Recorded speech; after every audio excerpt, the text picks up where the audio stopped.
बच्चों, मेरा नाम है मोहित और आपका स्वागत हमारे YouTube चैनल हिस्ट्री चैंपियन में। तो जैसा कि आप जानते हो, आपका जो पेपर होने वाला है बेसिक फिजिक्स थर्ड का, कौन सा पेपर होगा? बेसिक फिजिक्स थर्ड का जो पेपर होगा एमडीसी का, उससे संबंधित जितने महत्वपूर्ण प्रश्न होने वाले हैं सारे सारे आपको करवाने वाला हूं।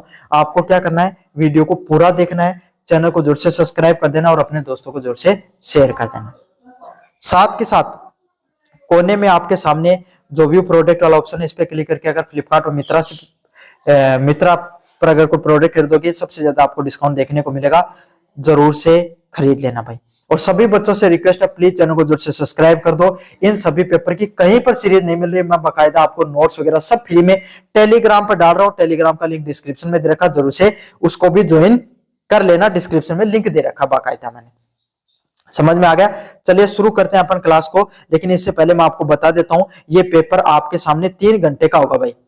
कितने घंटे का होगा? 3 घंटे का होगा। मतलब डिस्क्रिप्टिव पेपर होगा, लिखने वाला पेपर होगा।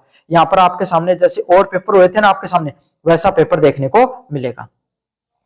चलिए यूनिट फर्स्ट की बात करें, इलेक्ट्रिक चार्ज एंड मैग्नेटिज्म से संबंधित प्रश्न आते हैं। इलेक्ट्रिक चार्ज और मैग्नेटिज्म से संबंधित प्रश्न आते हैं, विद्युत आवेश और चुंबकत्व से संबंधित। कूलाम का नियम, कूलाम का नियम क्या होता है? विद्युत क्षेत्र, इलेक्ट्रिक फील्ड और विद्युत क्षेत्र तीव्रता में इलेक्ट्रिक फील्ड इंटेंसिटी को समझाइए। क्या बताना है? कूलाम का नियम क्या कहता है और विद्युत क्षेत्र, इलेक्ट्रिक फील्ड और इलेक्ट्रिक फील्ड इंटेंसिटी के बारे में आपको बताना है। What is the coulombs law? Explain the electric field and electric field intensity. Coulomb के नियम के बारे में बताना है और विद्युत क्षेत्र के बारे में बताना है और इलेक्ट्रिक फील्ड इंटेंसिटी क्या होती है उसके बारे में आपको बताना है। चलिए अगले वाले प्रश्न की बात करें, चुंबकत्व क्या होती है?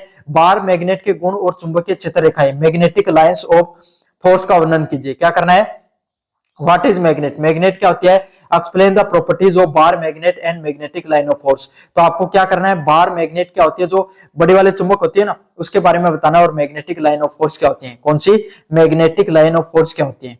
मैग्नेटिक लाइन ऑफ फोर्सेज क्या होती है उसके बारे में आपको बताना है।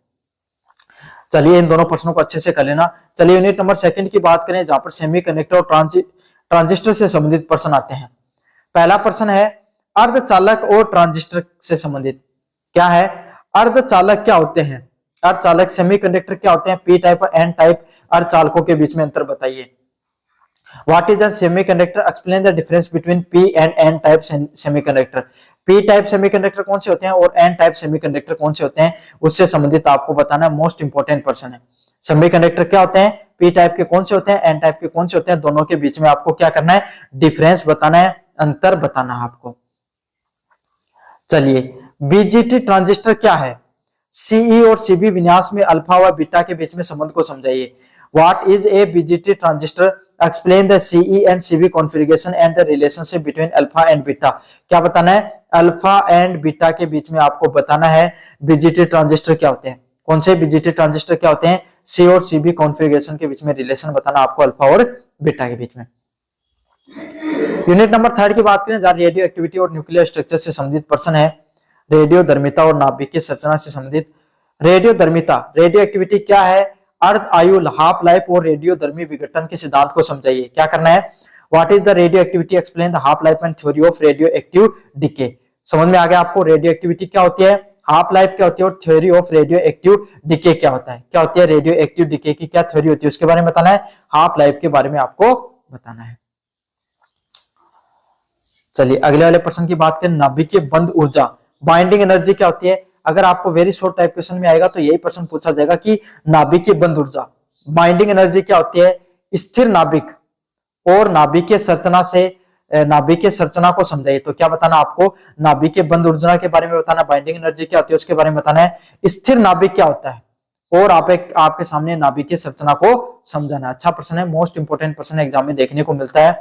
नाभिकीय जो नाभिकीय बंध ऊर्जा के बारे में क्या होता है, स्थिर नाभिक क्या होता है, नाभिकीय संरचना को भी समझाना है। What is the binding energy? Explain the stable nucleus and nuclear structure. चलिए क्वांटम मैकेनिज्म की बात करें, क्वांटम यांत्रिकी की बात करें। पहला प्रश्न है फोटो इलेक्ट्रिक प्रभाव क्या है और इसके नियम व महत्व के बारे में वर्णन कीजिए। What is the photo electric effect? Photo electric effect क्या होता है, इसके लॉ और सिग्निफिकेंस के बारे में बताना है। किसके बारे में? इसका लॉ क्या कहता है और इसका सिग्निफिकेंस क्या कहता है उसके बारे में आपको बताना है। डी ब्रोगली तरंगी, डी ब्रोगली वेव्स क्या होती है, हाइजेनबर्ग के जो अनिश्चितता सिद्धांत को समझे। क्या बताना है, डी ब्रोगली वेव क्या होती है बताना है, और हाइजेनबर्ग के जो अनिश्चितता का जो सिद्धांत है उसके बारे में बताना है। What are the de Broglie waves, explain the Heisenberg uncertainty principle. Most important प्रश्न है, इन सभी प्रश्नों को अच्छे से करके चले जाना, एग्जाम में बार बार देखने को मिलेंगे। तो ये था आपका बेसिक फिजिक्स थर्ड से संबंधित प्रश्न। कैसा लगा वीडियो जोर से बताना, चैनल को जोर से सब्सक्राइब कर देना। धन्यवाद।